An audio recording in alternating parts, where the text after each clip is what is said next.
Welcome back to LOI TV. I think we're live now. It is episode 2 of our new live show, Cautiously Optimistic. Again, joined by Socko, Griff, and Tiger. I was about to say Liam there, but Liam hasn't joined us for the second week running now. Better things to be doing. Earning money, apparently. Not the first club now as well, so. Not the first club he's left. How are y'all doing, lads, anyway? Great. Yeah, I could be a whole lot worse in about 90 minutes, but listen. You're wearing the jersey there. You're also watching the game at the moment as well, Tiger, aren't you? No, I'm fully focused on the League of Ireland right now. Get your mind. We have a good bit to get through in today's episode. But yeah, I do appreciate if you drop a like on the stream, lads. I do really appreciate that. If you can hit, I think, what were you saying? Maybe 50 likes, reasonable. Something along those lines. It's cautiously optimistic. Cautiously optimistic that we can hit 50 likes. If you can do that, we'll keep these coming. We would do anyway, but yeah. There's nothing else to be doing. Well, 4 of us and my ma is 5, so we're 10% there. So yeah, drop a like and subscribe if you haven't already as well. We do really appreciate that. We're actually getting a good few subscribers from TikTok. We're starting to get a bit more active over there. Yeah, some quality memes out there on the TikTok. So if you haven't seen them already, make sure you go check them out. Yeah. The most recent one is top quality. You'll never find a better stuff. Are you becoming a bit of an influencer on TikTok nowadays? Yeah. Do you know what's funny as well? I absolutely hate the app as well. I just hate it. But now I have to go onto it. I have to go onto it. D'Amelio. Actually, speaking of TikTok, where is this? James McLean on a story today. Someone made a fake James McLean TikTok account. He says this is not me. I'd rather chop off my nuts. If you can see that. So James McLean would be the last football you'd expect to get on TikTok. Definitely, James McLean is not on TikTok, contrary to popular belief. Just be him singing marathons, him doing like an Addison Rae dance, shaking his head. Shocking, Oh, that's too funny. But yeah, we will jump into obviously the first division fixtures were released today, lads.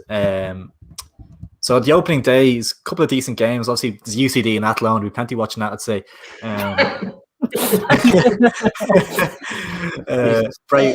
Bray Wanderers against this TBC side. I haven't heard much about them now. TBC, great side. Yeah. I want a bad word said about them. Yeah. We'll touch on TBC in a minute, but there's Wexford versus Cabinteely. The big one actually is Cork City versus Cove. It's a bit of a derby game. Yeah, very interesting. Unfortunately, there's no fans really. Same story. Exactly. Yeah. Roy Keane started off at Cove, didn't he? Yeah, I think so. Yeah, he did. Yeah, Rockmount actually. He started Rockmount, which is near there. I think he's like it was like that's near Cove, but I think so. Yeah. And then Galway Shells will be a good game as well. 2 teams that be looking to be in the promotion hunt towards the end of the season. Shells actually have a very tough start. They have Galway away at the very beginning. Then they have Bray at home in their second game, which is a tough game. Bray are actually starting to look really good now ahead of the new season. A lot of nice players in. And then they travel to Cork in their 4th game as well. So that's a tough start. If pressure could be on, because the pressure is on Shells. The team they've built there is nearly stronger than the team they had in the top flight last season. There's a lot of pressure on them to get off to a good start, you feel? Yeah, and you'd expect them to do well, as you said. Some of the players that they brought in over the window, even having a better squad than they did last year, competing in the Premier Division, they had a bit of high expectation. You feel like if they don't get promotion this year, it'll be a massive failure.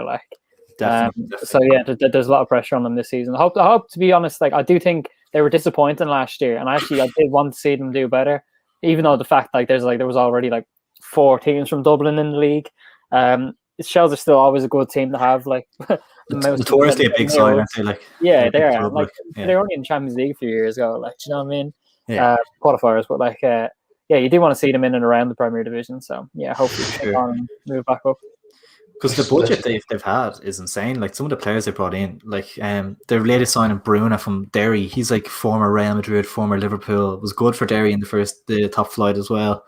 couple of the other players that brought in, like unbelievable signings to the first division. And you feel if they got off to a bad start, the pressure's on Ian Morris. Like he's kept his job after being relegated, so there's already pressure on him to get them back up. And so if they got off to a bad start, like the fans won't be happy. Yeah, so a lot of fans probably would have wanted his head in the plate from getting relegated initially. Like, yeah, we were talking to Conan Byrne a while ago, and he was saying how Shelbourne's last few matches they just looked terrible, like totally devoid of confidence. In that was the promotion relegation playoff against Longford.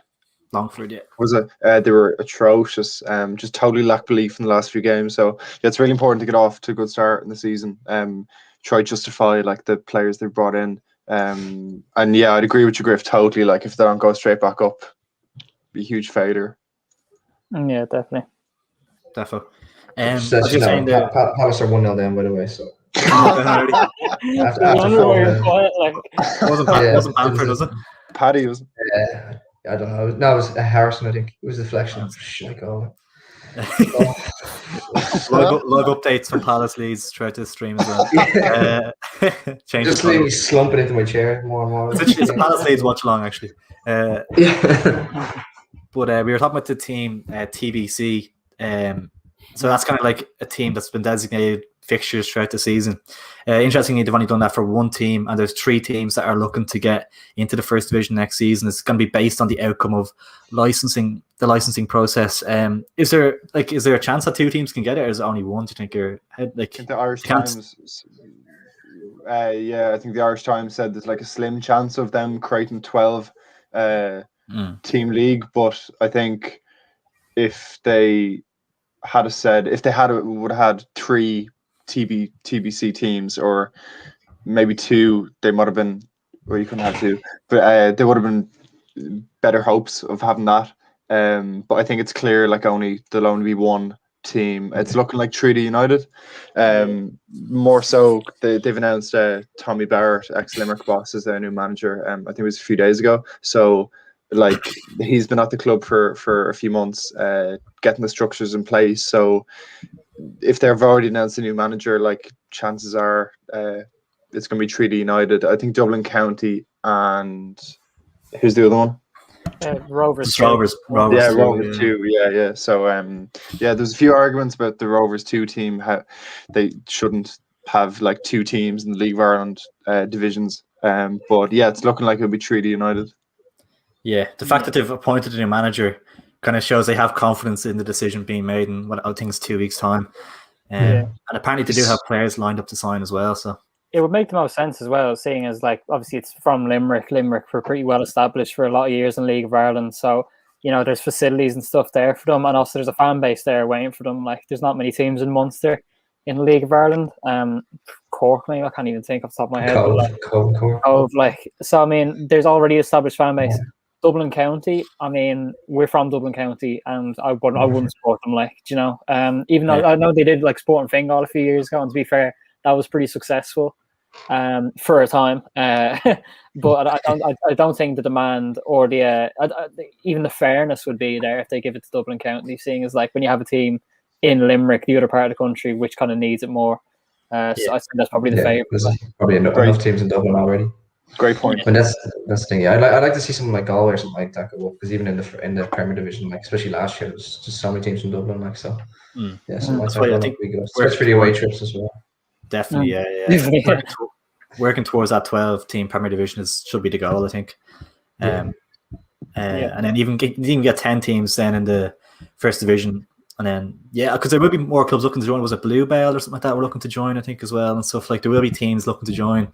So I think the more teams, eventually, the better. Like, just for like more variety in fixtures and stuff. Yeah, definitely. Definitely. But the application process. I think I was saying 2 weeks' time. They'll know on February 23rd if it's successful. So we go to a 12-team league if the 3 teams get to go ahead. But it's not much time to even get a team together for like Dublin County and stuff. Really, if they find out that late. I was going to say briefly. Like I know it's easy to kind of shy on about the FAI, but like there's no reason they couldn't have this done like a long time ago and not absolutely 4 weeks, less than 4 weeks before the league will due to be started. Ross, you said there that Treaty United apparently have like what would you call it? Like gentlemen's agreements with a few players, like no contract signed, but like players have gave their word that they would. But it's less than 4 weeks to get all your affairs in order. Yeah, there's no real, and a bit embarrassing. Like I thought that was so little bit embarrassing. Like the fixture list comes out and it's just like there's a team missing. TBC, and like it's just looks so stupid. Like so this looks silly.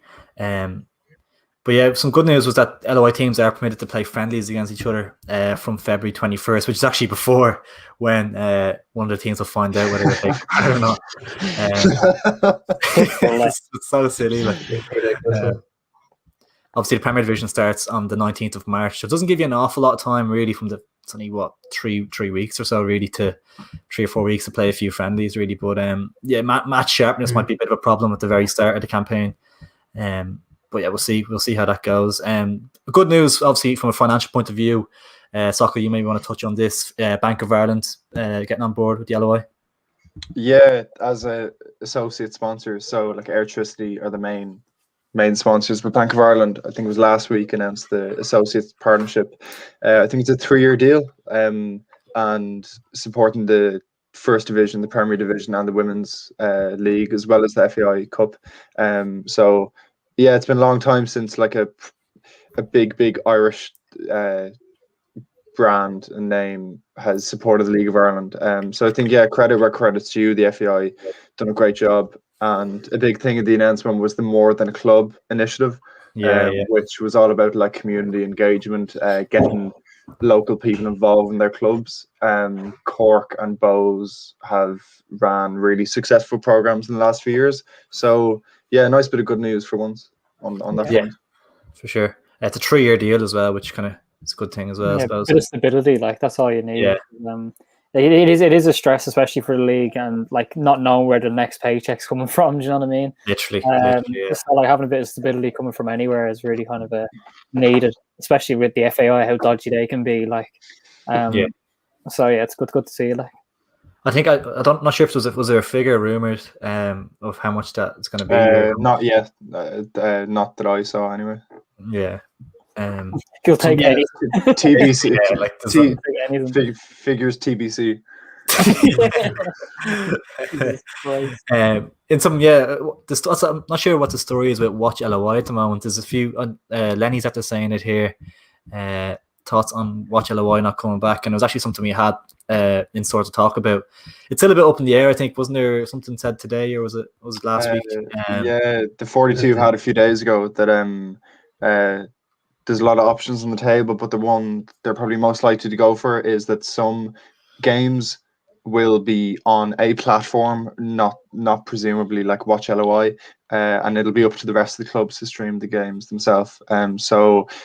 But yeah, the fact that they're not continuing with the Watch LOI website and the brand was pretty disappointing, because it had a lot of potential. And I don't think the FAI said that it was commercially unsuccessful, but I don't think that's the point. The point is that they were bringing the league to a new audience, and you're never going to make money off it. Like, so I think it should have been done just as a favor for the fans, really. Absolutely. Yeah, I think it's ridiculous. I can't, like, how they can just have it, like, the way the games are when like there's no fans now, and I watch it. How many games are going to be on the TV? Like one a month, two a month. Like it's just the games.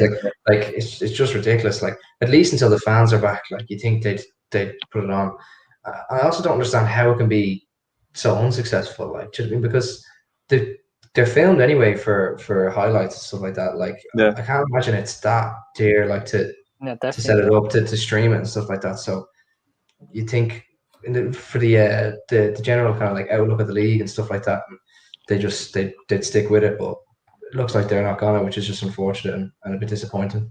Yeah, sure. They film it for Soccer Republic or whatever anyway, isn't it? Which is what? Yeah, exactly. Yeah. I mean, like the games are filmed, like, so that's why I can't understand how it could be like that costly, like that. It's like not successful, like.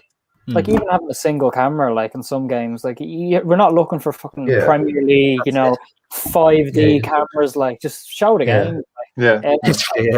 I think it speaks to a bigger problem in the LOI as well, which is like the fact that there's no like stable TV deal, no privatized TV deal. Like even if you look at like I think Cyprus a few years ago, their league was struggling a lot. Then they sold their TV rights to a private company. So like even it like and the money that's brought in, like it's huge. Even in the UK, obviously, I know it's massive difference, but half the money that the Premier League makes is through TV revenue, and the fact that Ireland doesn't have a privatized TV deal, so there's no one to make money off that, is like it's pretty dire, to be honest with you. Like like even if they like had it on Virgin Sport or something, like you could pay a subscription to watch games on like a proper channel. Like I mean, it's kind of archaic in the fact that like there's no setup for that. But hopefully in the next few years, like it's a great point. There's no reason why there's no TV deal at the time of recording announced yet. Anyway, but there's no reason why RT can't show 1 or 2 games a weekend. Like there's enough space in the TV schedule to show the national broadcast. The national broadcaster showing the National League like replace it with a winning streak or something at least. Like sure, what was it? They didn't even have like that the fixtures being released on the news at all, right? They didn't even mention anything. Like, what was the player put up a tweet about it? It was Dan Cleary. Probably was, Greg Sloggett. Put up a really good tweet about it. Yeah, put up a really good tweet about that. But yeah, it's a huge opportunity that has not been taken up in years. And like if you're a diehard League of Ireland supporter, all you're going to have until probably the summer is 5 minutes of highlights on a Monday night. Literally, yeah. Oh, it's shocking. Like it's absolutely dreadful. Bar the odd Dublin derby, like. No, that's all they show. They might show Dundalk and Rovers or something. Rovers, Dundalk, you can pretty much forget about it if you're like a Wexford fan or something. Yeah. I know, first division. As Gallagher said, in 2019, RT didn't broadcast an LOI game for 105 days over the summer mid-season. Jesus Christ! It up really, like, shocking. Really like it's just RTE as well. It's to the core basically because it's the national broadcasting service. Like it's they definitely do have massive like ties to the GA and stuff. So GA obviously always will get higher priority compared to football. Like that's just 100%. The way it is. Like you even like you have like shitty like National League games, whatever. Like no one watches on the TV. Like, but like sure, you stick on a few League of Ireland games. Like please. But it is a joke. Like the fact that there's no real support system, and even the fact that you just said like they didn't even say the fixture list. Like it actually kind of shows like a disrespect almost to the league. Like absolutely, supporters. So yeah, it's annoying. Some of the clubs did far better streams than the LOI because the Watch LOI did have a lot of problems in terms of like lagginess and the commentators are always dodgy. I remember one of them was like had one commentator on and like this sounded so bored the whole game. Whereas I think it was UCD or something like I think they did their own stream or something like that, and it was real good. Like it was really good. I think only 1 or 2 cameras as well, and it was a really good stream, high quality and like a decent commentator. That's what I'm saying though. It surely couldn't be that hard to do. Like that's what I don't understand. Like especially because the cameras it's not like the cameras aren't there. Like I know some clubs don't have as good setups as others would, but like I just can't understand how they can't manage it. Like, I think he even showed it for free as well. Like they had it on YouTube or something. Streamed exactly. Streamed their 5 supporters. Like, yeah. But like, fans would pay a $5 or whatever. Like, I mean, like they pay a reasonable enough thing for just to stream of the game. Like, or even as part of their season ticket or something. I don't know. There's definitely something that could happen. Like, definitely ways around it. Like. Ryan Foley said the FAI need to let the club stream the games themselves. They didn't let them do this in previous years, but I feel there'd be uproar if they aren't allowed this season.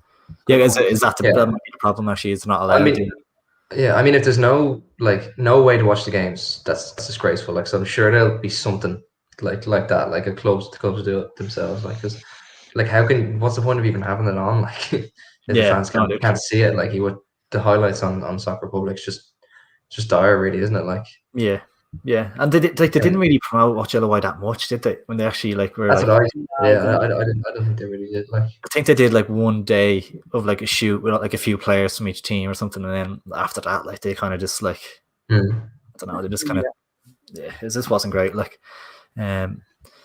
nearly all games kick off Friday 7:45, so I won't be able to watch all the games at different times like last season. What do you think of this?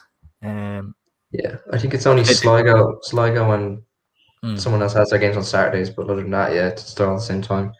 I can understand why. Like, I mean, I know the way the Premier League is doing it, like they have games all the time, but like Friday court day is kind of the only time the league rank can kind of compete with that. Like, because if it's on the same time as the Premier League, people won't watch it. Like, Yeah, a lot of people won't. Like, obviously, some of us Yeah. would. But It's probably something as well to do with the fact that, you know, with COVID and everything, they probably just want to keep everything organized, and like if someone, I don't know, like just maybe the timing, and so if someone contracts it, then they'll have a certain time scale or whatever. I don't know. I suppose it's not. Yeah, it's not bad. Right here, but like it could be something. Yeah, it could be something though. Yeah, it's a good point here. Actually, Thursday nights were suggested to show games live, which is like changing the day. Like, I don't know if that's like an issue with players like working. Like, I don't know if that's like I don't know if Thursday nights are like a problem, but if they could change the days, like, because Friday night, obviously, as you're saying, that the Premier League might be on or something like that, it's not going to compete like in terms of viewers. Griff would miss Arsenal on the Thursday night, so you can't do that. Yeah. Trust me, like next year, like. Killian said, completely agree. There should be a TV deal. You have to be careful. The proceeds don't go to the top teams and create massive financial disparity, like in the Premier League. Yeah, that fella's doing a master's in economics, by the way, just so he's financial disparity. Yeah, definitely. Yeah, I mean, like, it clearly has to be spread out, so they do something like that. But was watching LOI spread? Was it? I wonder. I don't think they probably didn't. Was watch LOI's the profit spread. I say they wouldn't have made that much to spread anyway. You could pay per game, couldn't you? So, but it sounds a bit like if they're not bringing it back, that means they lost money on it. Like, they called it commercially unsuccessful. Yeah, I mean, otherwise, if they made any kind of money on it, like for the clubs, like they would have done it again, surely. Like, and there's no reason why you wouldn't. Like, totally, I'd imagine there's minimal running costs because the what do you want to call it, software they used was the GAA Go platform. So I don't know, like all you have to do is just send a lad or two with a camera and a mic to a game, and we could film it. Like, that's what I'm saying. Just give us the cameras first, and we'll take care of it. Like. Don't worry about it. Give us the press passes so we can go to the games. Daniel Keegan said LOI is constantly scraping the barrel for money. Wouldn't be surprised if a few clubs go bankrupt because of a lack of funding. And listen, you've seen it happen. Like, clubs have gone bankrupt. That's why when you were talking about maybe 3 teams being added into the first division, I just couldn't see it happening. Like, because what's the point if they're just going to go bankrupt again in like 3 years? Like, that's true. It's just a risk to take. Like, especially with like fans those clubs aren't going to have like a lot of fans probably. Like. Yeah, Dublin County FC, like, who's I mean, like, no one's going to follow them. Like, the following in like for like suppose Shells, Rovers, Pat's just so like tight. Like, do you know what I mean? Like, they would Dublin. Sorry, go on. From memory, was like Sport and Fingal. Did that get decent attendance? It's just wondering out of interest, like from your memory. For sure. Yeah, like I remember going. There was a few fans there. Like. Definitely. Dublin County FC are setting up, like trying to set up in the same area in Morton Stadium. Yeah, I think Morton Stadium holds like I'd say between 500 and 1,000 because there's a huge like away stand where like people stand over the far side. But yeah, definitely. Obviously, like any club, it's slow starting off, but the trick was with Sport and Fingal, and we all remember it. They came to the schools. They came to like Malahide United. I remember we did a Malahide United camp, and they gave out free tickets, all free gear and all that. Free gear, free family ticket. They were really good for that. So over those first few months, it increased dramatically. And I remember seeing pictures. They played a team in Portugal in the Europa League qualifying, and there was like 20 fans went over to Portugal. If you Google the photos, it's great. Yeah, that's decent turnout. Like decent turnout. 20 fans. Like, that's not bad. 500 staff now. But definitely, they had a huge following back in the day. Like, of course, you were a ball boy, weren't you? I think I might have been for a game. Yeah, I was in Morton Stadium. I think. Yeah. But yeah, no, like to think that they actually went to Portugal and played like Europa League games and they won the cup and all. Like, it's like that. Yeah. Like, it's crazy to think it didn't work out in the end. Like, it could be one of the biggest clubs in the country right now. Like, if I had kept it going. I don't even know how they went bust. Like, just went under, did they? Like, yeah, it mustn't have been profitable or something. Yeah, so it was done. I think it like went bankrupt. Like, kind of same story with a lot of clubs. Like, yeah. Wexford. Oh, there it is. That's a relic. Fresh. Stick it on classic football shirts. 300 quid. Like. Yeah, like would Dublin County be willing to do that? Where like going around the schools now, would they be willing to do that? Probably not. Like The schools aren't open at the minute. Oh yeah. exactly. I mean, pretty opportune time to start a football club, like. Not great time, and like Wexford streamed their games for nothing. Never had less than 200 people watching, and it was easy to do. Exactly, yeah. Super. Yeah, even a Facebook off a phone or something. Literally, yeah. Should you remember your man was streaming the off his phone? He was on Instagram Live for the Rovers penalty shootout in Europa League. That was so funny. Yeah. He had like 1,000 people watching his Instagram story live. I think it was David Snade. I think it was David Snade of the Examiner. I think it was him. Yeah. So far, I remember texting you or like fucking some random Instagram. Yeah. See people giving out about Siobhan Madigan, the commentator. Called Andre Wright, Andre Ward. I think I know you want to talk about Tia. She's pretty dire. And as long as that is not a lot rather than to me mothers.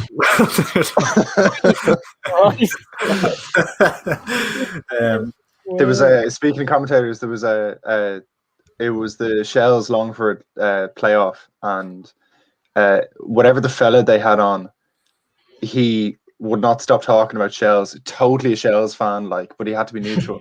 But Longford like bet them off the park, and at full time, I remember he was saying, but like Shelburne, they were unlucky. Not a word was said about Longford. Like,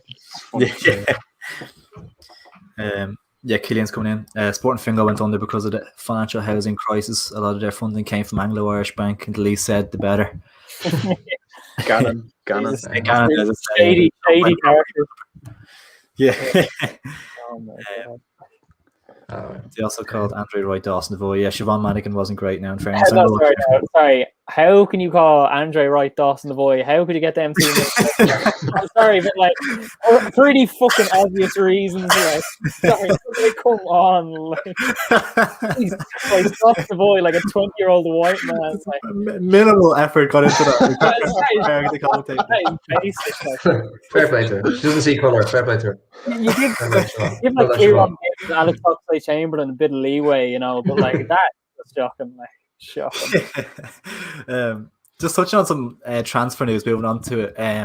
One that kind of came out of the blue a little bit was Joe Hodge. I thought a move to Derry City on loan from Man City is a great sign for Derry. If I don't think it's guaranteed just yet, but if they get that through, it would be a fantastic signing. And I think he could literally be levels above players in the League of Ireland. Like the stuff that's been said about him, like he sounds like he's a top class footballer. Yeah.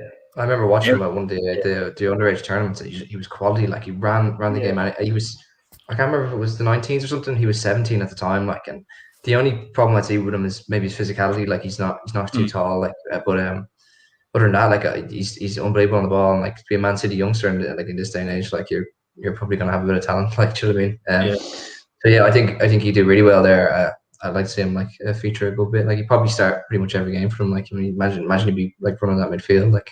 You think that's part of the reason he's not gone to a Dundalk or Rovers is the fact he'll go to Derry and they'll guarantee him, like it's probably part of the deal, they have to play him in every game. Like I'm pretty sure that's part of the deal. They said that they guaranteed that he'd get to play in the position that he wanted to play in. So I'm pretty sure that's why he picked Derry over Rovers.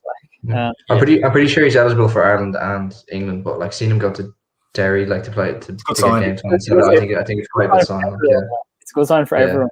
Like, you know, like you never know, like these people like especially Derry, nationalist area, and still a bit of Ireland, like because I think it was Dan McDonald was saying on Twitter. I was just looking at it. Derry will give him guaranteed game time in his favourite position, as you're saying. He'll kind of like sit at the base of the midfield, and they'll probably get kind of. You're saying he's kind of small, so they get kind of physical lads in and around him. Probably as the midfield five, in the centre. Probably get two big lads around him to protect him and get him on the ball. So he could really dictate games and stuff. Really. And he'd be a great sign for Derry if they can pull that off. Another player going from Cork to Crystal Palace. Like, I know you're watching the game there. Jake O'Brien, 19-year-old centre back, joining Crystal Palace on a loan deal with an option to buy at the end of the season as well. Probably obviously just going to play in the under 23s, but he looks a decent signing.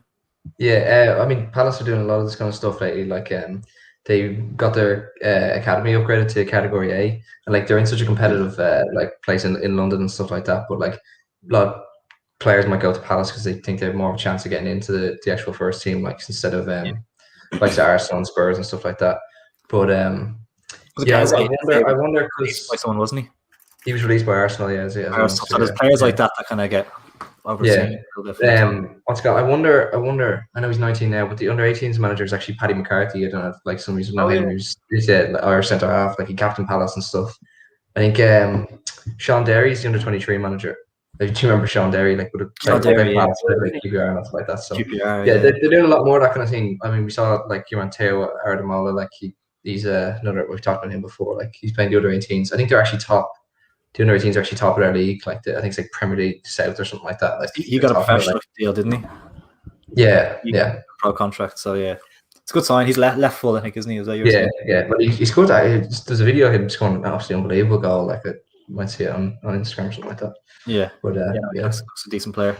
A real weird one actually was St. Pat's, because obviously they lost all their goalkeepers. One going to Shells, one going to Galway. And they signed Liverpool's fourth choice goalkeeper. If anyone wants to give this name a bash, because I don't think I'm going to try it. Fidesz Lavieros. I don't know if they pronounce the J's in Poland. Like Jaros. He's Czech, isn't he? He's Czech. Right, Czech Republic, yeah. Sorry. The only reason I know that is because I tried to sign him Football Manager. Genuinely, like he didn't come to me. So, shy player. No, didn't come to you. He didn't come to you. Don't rate him. No idea. Like no idea. Yeah, it's one of those. This is a pluck from the air. Really, you just don't know. Like, but yeah, you'd like to think that. Like, obviously, he's behind Alisson, Kelleher, Adrian. So, like, not going to get anywhere near the Liverpool team. Maybe actually after Alisson's performance there yesterday, he might. I think Pats are going to look to bring in another goalkeeper as well. So it's probably just one of those where they have to get someone in, and you just don't know what he's going to be like. It's just like, interesting. Like, it's just hard to know. I'll say there's one thing. It is actually good to see like more players coming over from England, like seeing the League of Ireland as a viable option to send players out on loan. So like that could be a good sign for the future. Hopefully, like so. Yeah, definitely. Obviously, actually, we were talking about it in the group there during the week that Michael Duffy, his transfer of eligibility from Northern Ireland to the Republic of Ireland was approved by FIFA.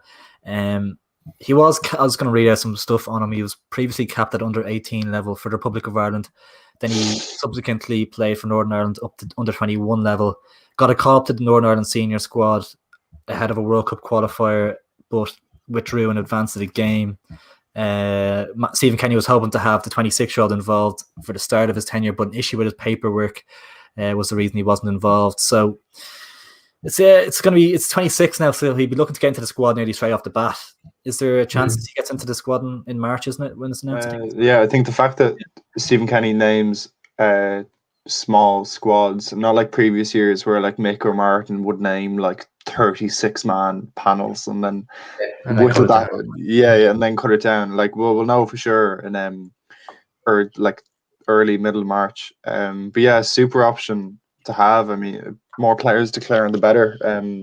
I think he started like every game for Dundalk last year. He got like 3 goals and six assists. Started in the Cup and the Europa League as well. So capped at Ireland under 18 level as well. So yeah, good option to have. And obviously he has that relationship with Kenny at Dundalk. Yeah, of course. Does he get into the squad? When you look at the options we have going forward, like you definitely consider him. Like he'd definitely be in with a shout. Like I mean, I know like some of the backup players we've had, like someone like Ronan Curtis or something like that.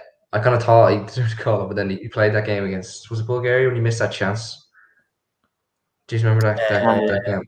Ronan Curtis, it was such an easy chance. Like players like that, like why not someone like Michael Duffy or something like that to get a chance like ahead of someone? Oh yeah. He went the chance I'm talking about. He's one-on-one with the keeper, and he's trying to like chip him or something like that. Skied it, yeah. Oh yeah, terrible shot. Like. He's definitely has that Kenny relationship going for him. Like Kenny has kind of proved that by picking players that he kind of likes. The likes of Jack Byrne has got into the squads consistently. who else? Obviously, Parrott and stuff like that. He's been called up the younger lads as well. So Yeah. the fact that they do have that relationship is definitely going for him. Yeah. So yeah, I don't know if you like. He's probably competing with someone like Daryl Horgan to probably get in and say like as one of the backup wingers probably. That's probably yeah. competing with. Probably does. To be fair, the way he's played the last few seasons, he probably does deserve a cap at some stage. It doesn't matter if he gets off to a good start the season, which you'd imagine he will do. I mean, he's been so consistent, like in the league for the last few years. You'd imagine he'll get a cap at some stage. Why not? Well, I'm just saying, like, look at our team, like, and look at our, especially wingers. Like, it's one thing we're really short of. Like, I mean, the likes of Connolly and Robinson don't play on the wing, like, for their clubs, but they play on the wing for us. Like, I mean, they're probably a level above. But yeah, he's definitely with a shout. Like, I think he's got the quality to get in there, especially with it's get a couple of injuries and stuff like that. He'll definitely be one of the names that Kenny be looking at. Yeah, he didn't light it up in the Europa League group stage, though, I don't think, with Dundalk. I don't like he didn't stand out too much for me, I don't think, which was a good test for him. Yeah. Tough though. It was tough though, because I mean they were sitting most of the men, like 10 men behind the ball most of the time, really, like like in a system where Dundalk would usually, like, you know, like walk a lot of teams sometimes, like in the League of Ireland. So I think it was a bit of a system change, but yeah, I don't know.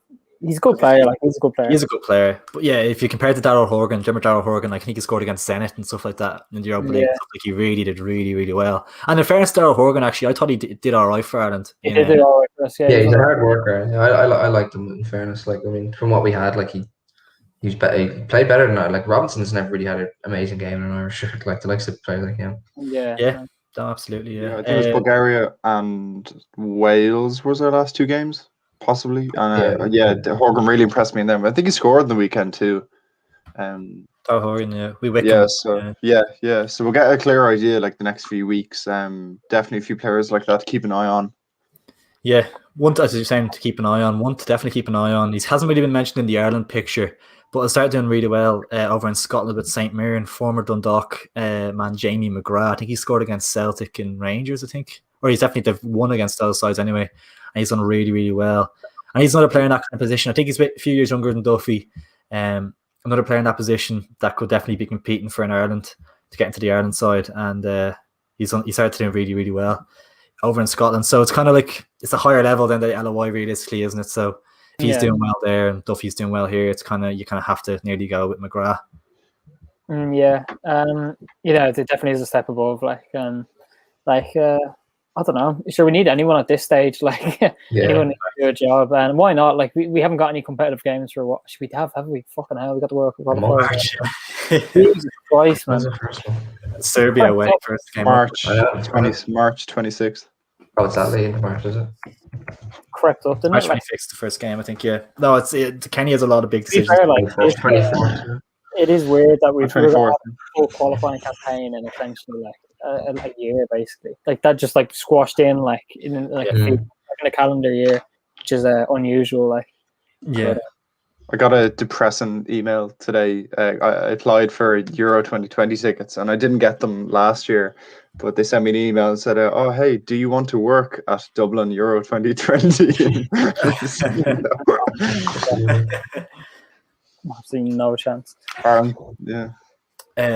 The under-21s, their Euro 2023 qualifying group was made. They have Italy, Sweden, Bosnia and Herzegovina, Montenegro and Luxembourg. You're obviously looking at Italy and Sweden. It's a tough enough draw with those two sides in it. We had them in the last draw as well. Yeah.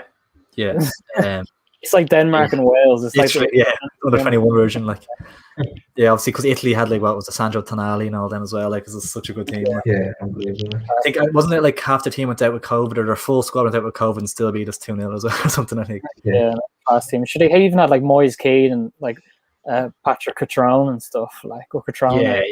Like Premier League and players, and Moyes Keane playing bloody France now, Paris, isn't he, and stuff in the Champions League, and also. They start off their campaign away with Bosnia in September, then Luxembourg, and then Italy and Sweden later on in the year. But speaking of the under-21s, like, what's their team? I wonder what their team's going to look like. Might touch on what kind of under-21s will be in the squad in March. There's a few obvious ones at the start. Obviously, Darragh O'Shea's in the first team now. He's in the senior squad. He's made that step up. Jason Malumbi, I think everyone would probably agree he gets into the senior squad now as well. Yeah, definitely. 100%, yeah. Another one I say everyone agrees on is Jason Knight. I think he only made his debut recently enough. In that, was it the Bulgaria game? Was his debut? I think, wasn't it? Yeah, I think so. Yeah, I think so. He might have played in the game before that. I'm not 100% sure, but yeah. Because I remember at the time we were like, Jack Byrne should be playing ahead of him and stuff. But then Jason Knight has come on so much, like from that point again, like Yeah, he's really, really good. Imagine he's a shoe in now on the senior squad, like captain, like Rooney giving him captaincy for some games. Like, I mean, he has to get in the squad. Like, and like even the fact that like he's captaining Derby at the age of 19, like it does show leadership qualities. Obviously, Rooney recognizing something in him, so we need to fucking try and nurture that. Try and put him into the senior squad, and we need leaders in that team. Like we've like the amount of players who've left that team over the last years. Like you think of like Robbie Keane, John O'Shea, Richard Dunn, Kevin Kilban, like all these like big players for us who would be like leaders, like Damien Duff. We don't really have any of those players in the squad anymore. Like so, like blood them in as soon as you can. And yeah, we have Seamus Coleman now, but that's about it. It's funny because for the last few years, like it's only really been our goalkeeper, and you could say three or the four of our back four that are like their place is cemented on that they're guaranteed to play every game.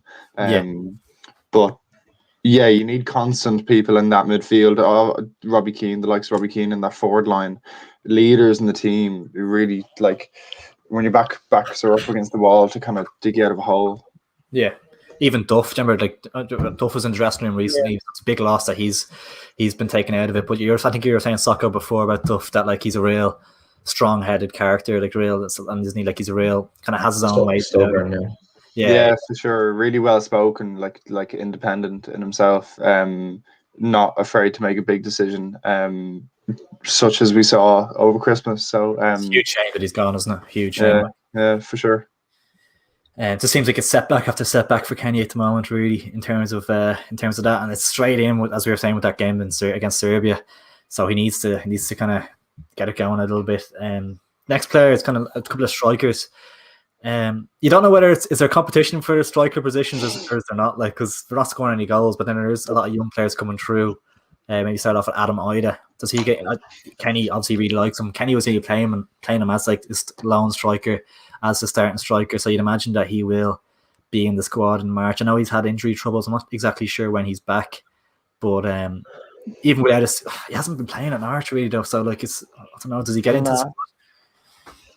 Oh, he'll be in the squad, I think, definitely. But it'll be more of a question of him starting. Like, I mean, it depends what kind of way he wants to play. Like, I presume he's going to stick with the system of the kind of 4-2-3-1 kind of roles. Yeah. Again, there's no point in playing it for those games and stuff. Yeah, exactly. Yeah, I imagine he'd have like Connolly and Robinson, but he'd probably play them on the wings maybe, and then unless someone like I don't know Knight could play in there, but like. I don't know. I mean, realistically, we're going to see Hendrick back in the 10. Very sadly, like I'm really worried about that now. Like he shouldn't play. Like, that's he's still playing. He's still playing in the Premier League. Like so he's still going to get in the squad. And it's just we'll get on to him. Don't worry. But Jason Knight has that versatility. Like he can play probably in the 2. He can play in the 10, or you can play out wide as well. Yeah. So those options. Troy Parrott. It's tough to know. Like it's going to be based on how he kicks on with Ipswich, really, isn't it? And he got 70 odd minutes in for Ipswich's first game the other day, and he didn't score anything. But like, by all accounts, he did have a good game. Like Ipswich fans on Twitter and stuff were saying he was like looked to be a good signing. So hopefully, if that's something to judge it on, he like there's no doubt he's a quality player. Like you've seen it on underage, he was like levels above other players. Like so, hopefully, just kick on, and if he starts scoring goals, like. Even at League One level, like Adam Ida's, I think he may score like 1 or 2 this season for Norwich, but why not get him in? Like again, as I said with like Jason Knight, try and get like those players that you want in the squad for the next 10 years. Do you know what I mean? Like or 10, 15 years, however long. Try and blood them in. Do you sacrifice this campaign like to like blood the youngsters in from the start? Like do you go with Kelleher over Randolph in the Serbia game straight off the bat? Or do you stick with a bit of experience throughout, maybe a mix? I think a problem that Ireland have had for a few years is picking players on their name and what on past form and what we think they can do. I think that 100%. personally, I think the team has to be picked on form. So that's why it's so important to keep an eye on the next 5 or 6 weeks.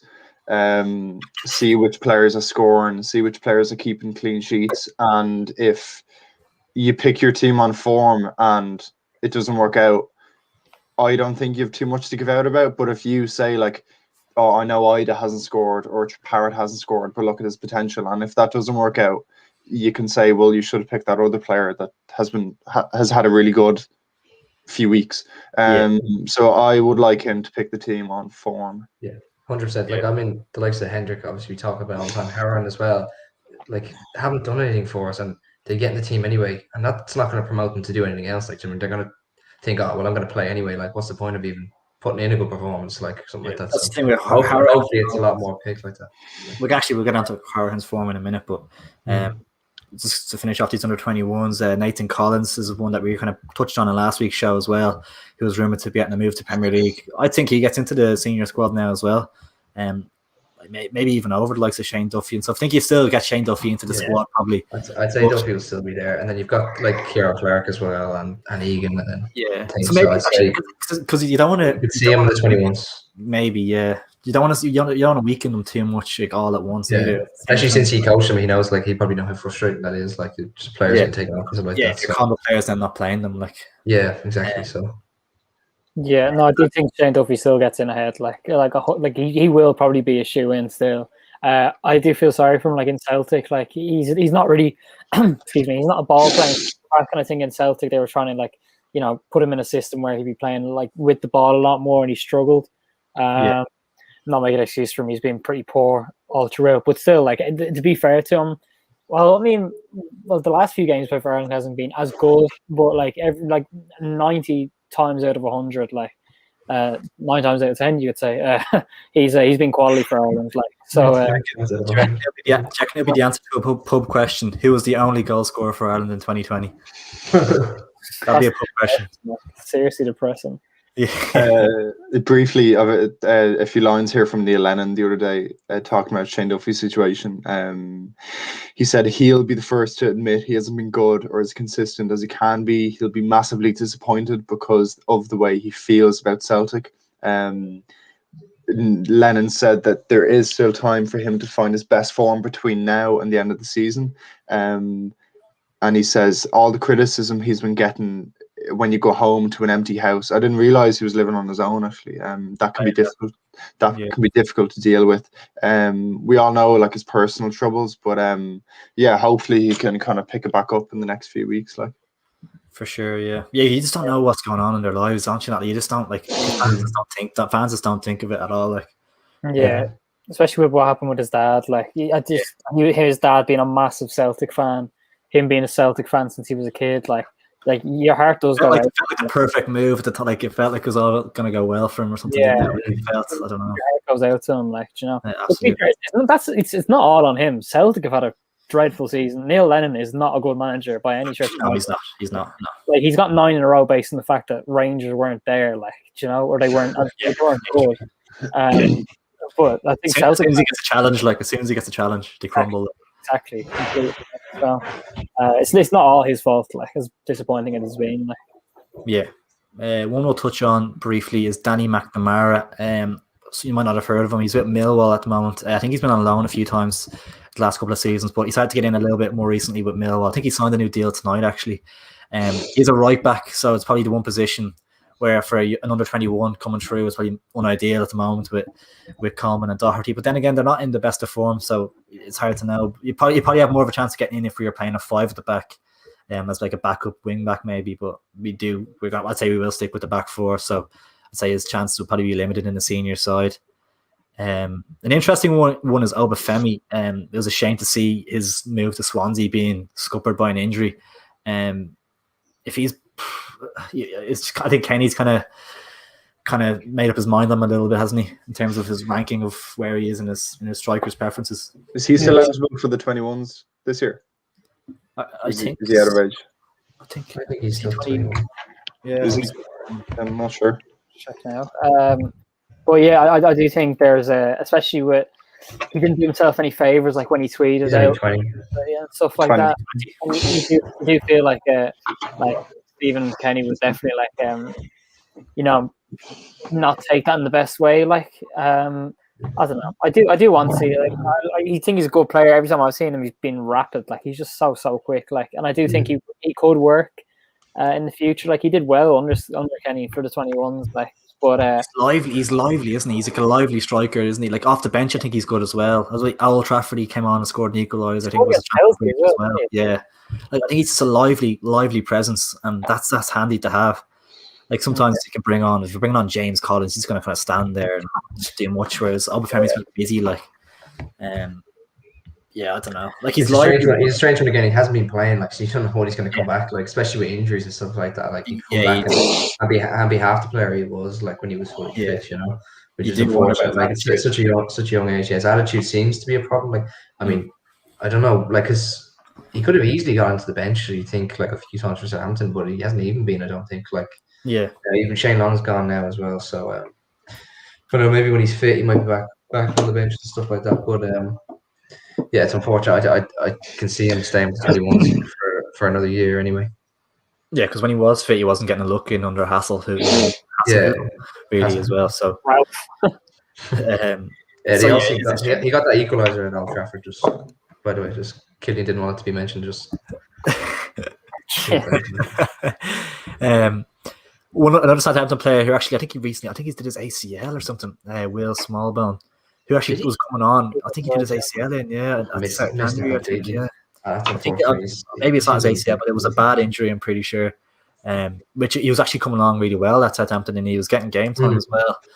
So I think that's just a huge blow. Like it's just things we can't get any look at the moment.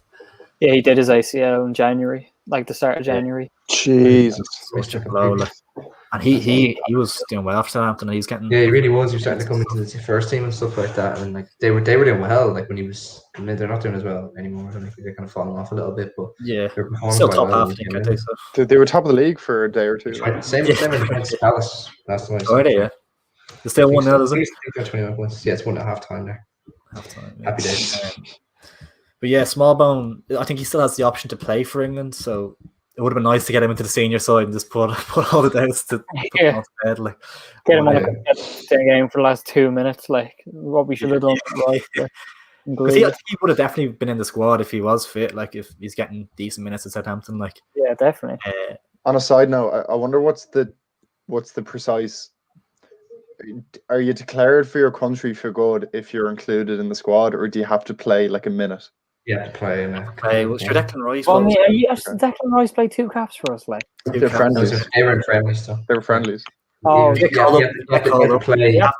You get to play a competitive game. Yeah, because I remember I think James McCarthy had the youngest player for Scotland, and when he came on, he got a big cheer like off the bench. It'd be so funny if you're like warming up on the sideline, puts up the board, and he just if you step over the white line, you're done.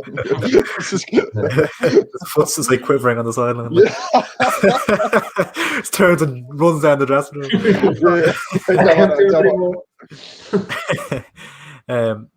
I think this is one where I think Killian's at the saying it's not weakening the under-21s too much. It's for the best, like, and that's one where you look at Gavin Bazunu. There's no point in bringing him up as like a third choice goalkeeper. Really, is probably his best off leaving him in the under-21s. And he's getting game time. He probably needs a bit more experience at like a underage international level before we can play like a big game, like playing against the likes of fucking Mitrovic and stuff like that, barreling on top of you, like. He's done well though at Rochdale so far. By all accounts, like, so that's promising. Like at least we'll have decent goalkeepers. I think Man City rate him highly as well, which is good as well. Like, yeah, I remember when he made his debut in the league, like in the League of Ireland, like he was unbelievable. Like he had a streak of games you can see didn't concede a goal or something like that. And I think he was did he save a penalty away Cork? Yeah, saved a penalty Cork. Yeah, when Cork were up the top. Yeah. Yeah, like he looked like a lot of a really bright future, like, you know. And he was, I think he was 16 during that run. I think he was 16, yeah, because I remember he didn't leave. He didn't go make a sign first of all because he wanted to finish his leaving cert or something like that. Like. Yeah. He's a good man. Moving on, we'll just talk about. I think we mentioned him briefly before. Conor Hourihane wasn't really getting in at Aston Villa, so made a great decision to go on loan. Was it towards the end of January, I think, with Swansea, who were chasing promotion in the Championship, and he's got off to a flyer. Is it 3 goals in 3? I think 3 goals from 3 games, yeah, and a good goal at that. Like it was very good goal. Yeah, the last one he scored. Swansea up to second now. Go on. No, so you don't see him do that kind of thing for Ireland, really. Like, he just stands in the middle of the park and kind of plays sideways passes most of the time for us. Like, just emotional. Like, it seems like he's playing a bit more like of a forward role for them. Like, and is he giving more freedom or something than he is with Ireland or something?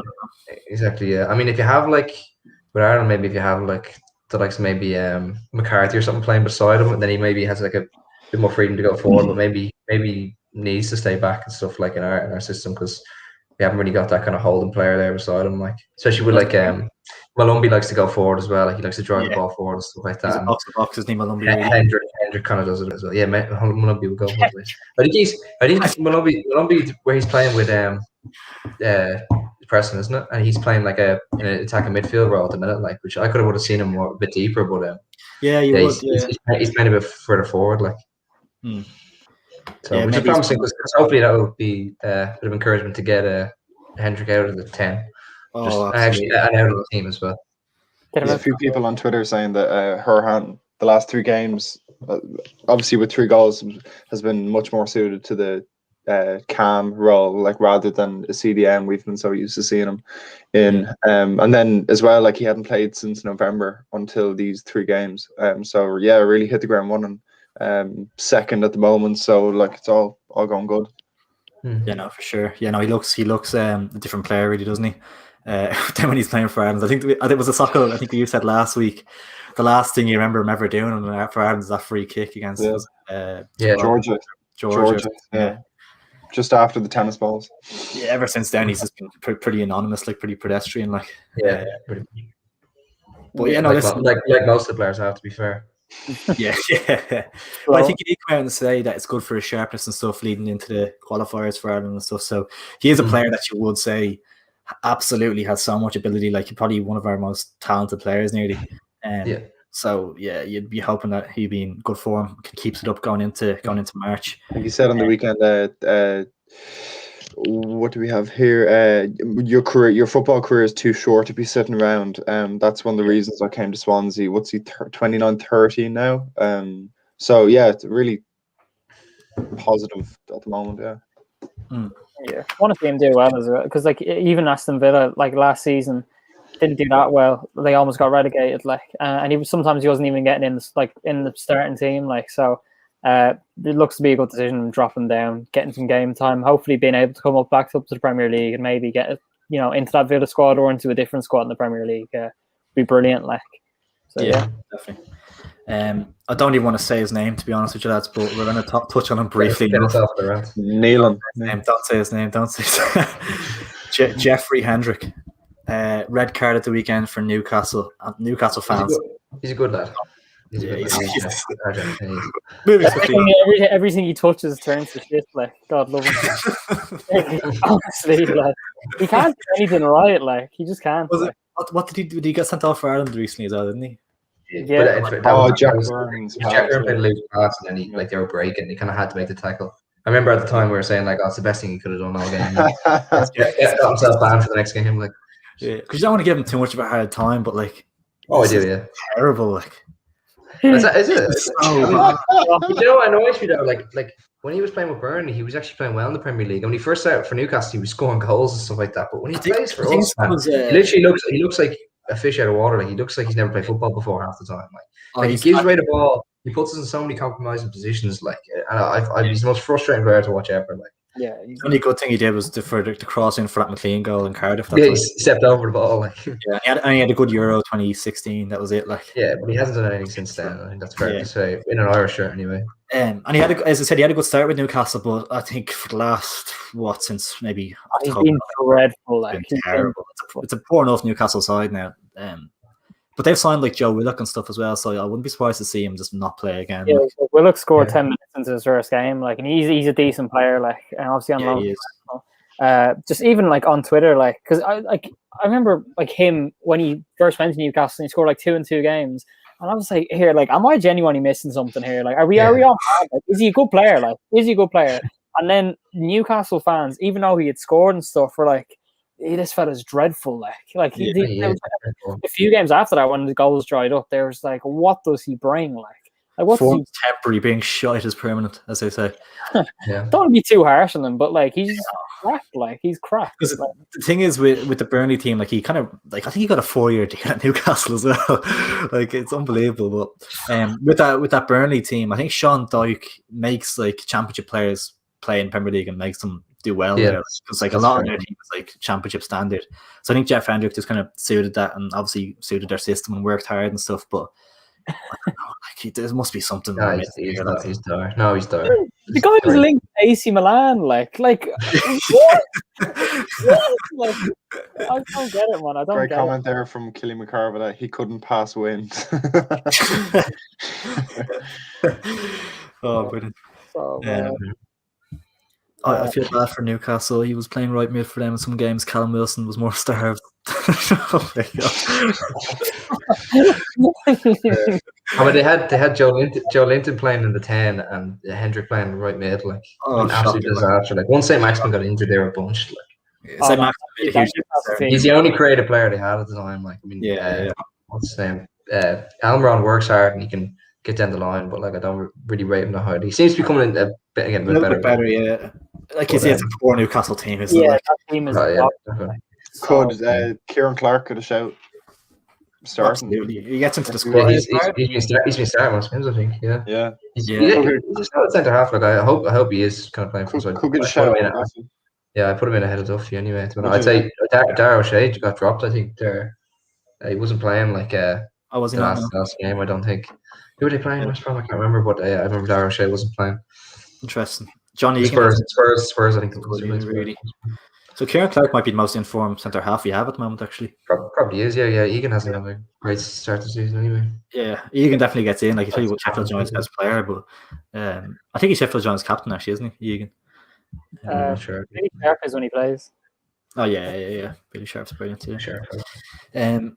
Yeah, like you kind of touched on last week and a little bit today as well, actually, the abuse that kind of Shane Duffy has received online on Twitter and stuff like that. And it's kind of come out that Aaron Connolly has been like the latest victim. He's kind of come off all forms of social media after receiving abuse for his miss in the Brighton's win against Spurs as well. I think it was because of mainly gamblers that had money on the game and stuff. Were giving him stick online. It was a poor miss. Now he should have scored. Yeah, he should have scored.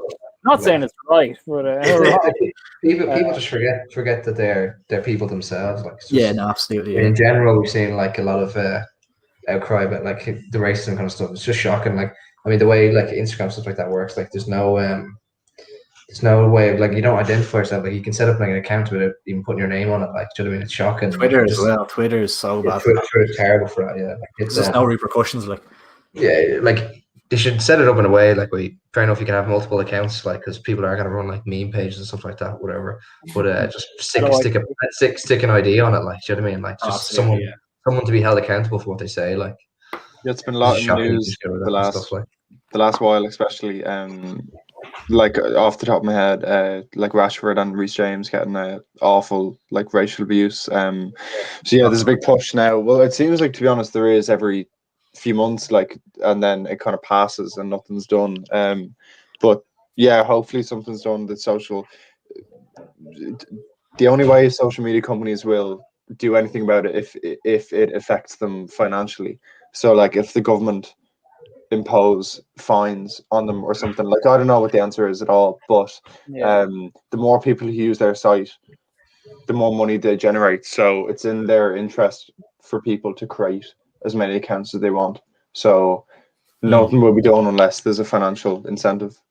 Because there's a thing on, I think it was a Joe Rogan podcast or something. I wasn't listening to it, but I heard someone talking about it, and it was like I think that was it the person who was like runs Twitter or something was on Joe Rogan's podcast, I think. And head legal, isn't it? And your man Jack. Yeah, Jack. Yeah. And what they're saying was it's the real difficult thing for them is that it's like is that what you say, right? Regional there, was it that it's like regional where like things are offensive in like one place, but they like we wouldn't even know what it means here. Like we wouldn't find it insulting at all here, and they find like it's really difficult to like monitor that or something along those lines. But there's so much of it that's just so blatant. Like Yeah, it's like and too better. Like I mean, it's 100%. like, and I remember I've seen the interview you're talking about, and like they like it was.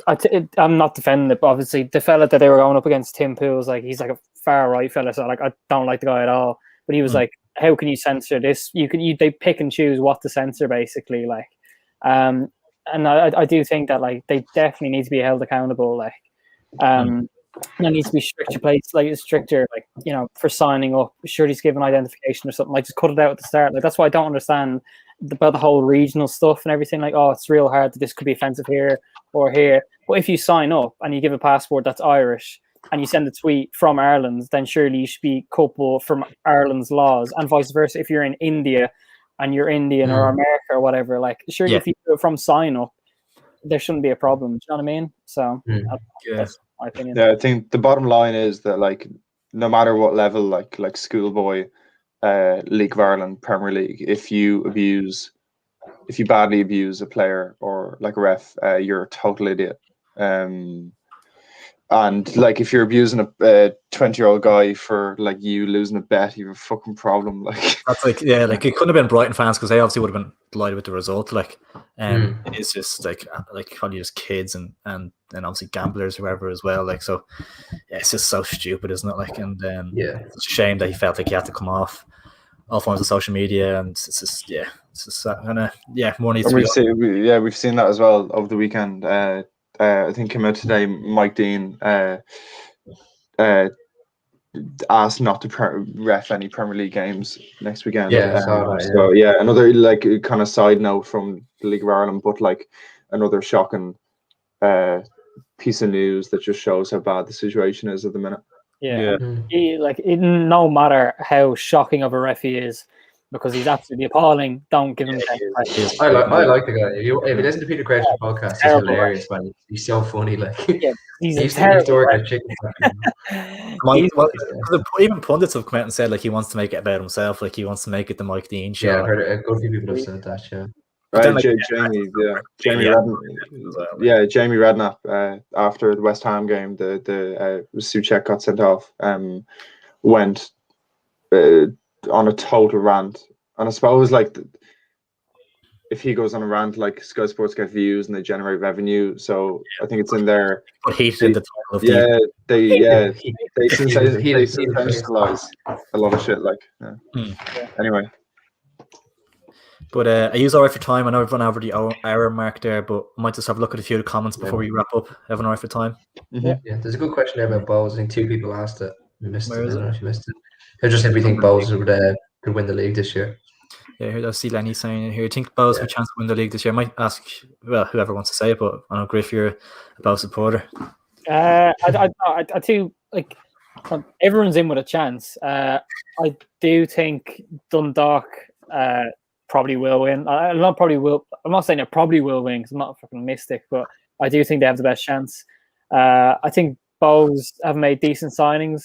You know, the squad that they had last year is a year old, a year more experience, and they did very well last year. Finished second. I do think they definitely have a chance. I just feel like Dundalk and even Rovers. To be honest, I do think we'll finish above Rovers just based on the fact they've lost McAnuff and they've lost Byrne. Bold prediction there, like very bold prediction. Yeah. But we'll see. But I do think it will be tight, like definitely. And I do think Dundalk probably will have enough quality because I don't know, just the fact that they've been able to retain most of their best players. Like, you do think that they'd be the best, have the best shot of winning. But yeah, there's definitely a chance. Like, absolutely. It's a case of how quickly, because of a whole new front line. So it's just a case of how if they don't have any, like if they just don't click at all, work out, like or if they click from the off, like it comes down to that. So it's gonna be the first few games of the season probably be quite telling.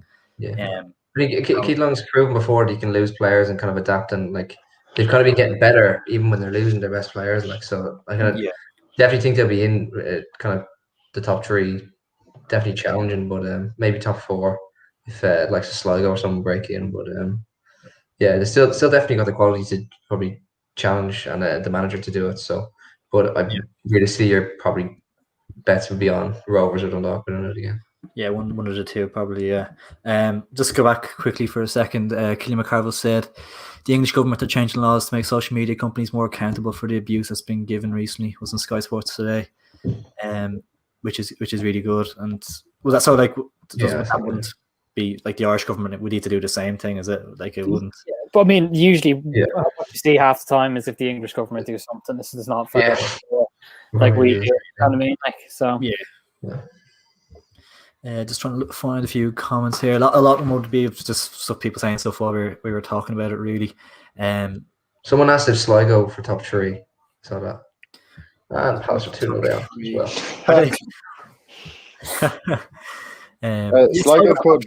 Sligo could. They came 4th or 5th.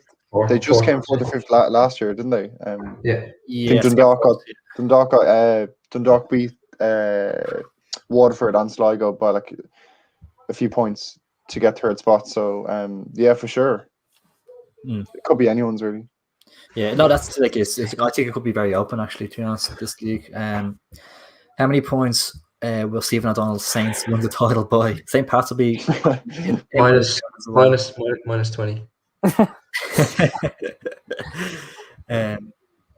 Very questionable if Jack Byrne gets in the Irish squad. Hasn't done much in Cyprus. His 2 starts, he's been taken off at half time. Didn't know that. He was on the fringe anyway of making the squad when he was playing like some of his best football over. So you'd imagine now if he's not playing which is the reason he went over there, was to kind of probably put himself in the contention for the Irish squad and stuff like that. So, and if you think about like Jason Knight getting in the senior team, that was when we had loads of injuries and COVID cases and stuff as well. So Jason Knight is a shoe in now. So then with the other midfielders fit and stuff, and you probably have to put Hendrick in. I know, like, biggest fans, but you still have to probably put him in ahead of Jack Byrne, like. But yeah, thoughts on the new signings Rovers have made. The big one's probably been the lads have brought in from Dundalk to strengthen their defence. But the defence is probably the strongest part of their team last year, you'd think, nearly. I think they could do it, getting in another kind of, well, obviously Jack Byrne and Aaron McAnuff, nearly irreplaceable for League of Ireland clubs, aren't they? Players of that quality. But listen, Bamford sicko, 2-0 up. Terrible goalkeeping, like. I think that's more or less one of my teachers, Jeff Hendrick or Kendrick Lamar and Kevin's, and he never understood how he went pro. There is a few players that happens to. Remember Connor Salmon played Malahide, he wasn't even getting the game. A lot of people said that about him, and then fucking ends up going on playing for Wigan in the Premier League. Didn't get into Malahide United's first team.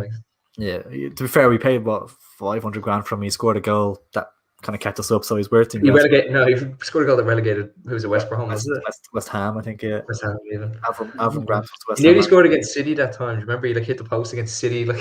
Yeah. No, I'm about to say he's a decent player, but he just wasn't really, was he? I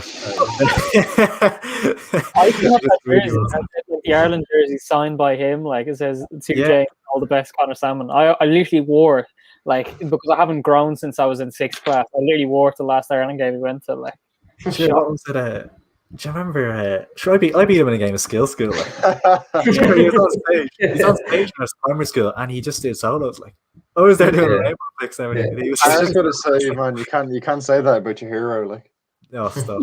I made him look like a mug. Yeah. I felt like I was playing with Ronaldinho or something at the time. 400. It's on your YouTube, Tiger. It's on YouTube. We should do a reaction video to it at some stage. We should actually. Yeah. You can hear Griff in it, actually. You can hear Griff. Yeah. You can hear Griff. 12, that was the day Ross made his name. Yeah. And he was playing for UCD. He used to be the salmon of college. That's what they used to call him. Oh God! Is that actually what they call them? I swear to God, they call them salmon. Terrific. I remember him scoring a penalty for UCD versus Bowes. Mad. Stanford College, man. Yeah. College.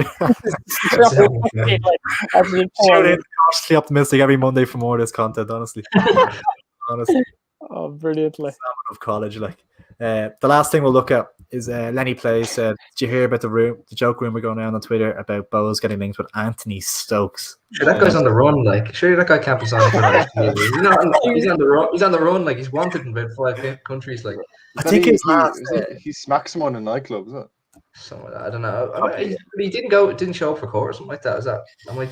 Something like that, wasn't it? Something like that. I think. If you don't have Last club here, he signed for it. Did you hear about it? I think it was in Scotland. I think second tier of Scotland or something. And he played like one game and just left. Like. Oh yeah. Because they trained on AstroTurf and it was bad for his knees or something. Yeah. Checked out what he left Livingston after 3 weeks. Their manager was literally like, "Yeah, the Astro didn't suit him." Like, Astro didn't suit him. Failure to adapt to an intense training schedule held on AstroTurf surfaces. Never played a game. Like, ridiculous. Like. So funny. What about But Dundalk interesting. Dundalk. Great sign. It's going on loan to Mountjoy, like. Him and the Samley College up front.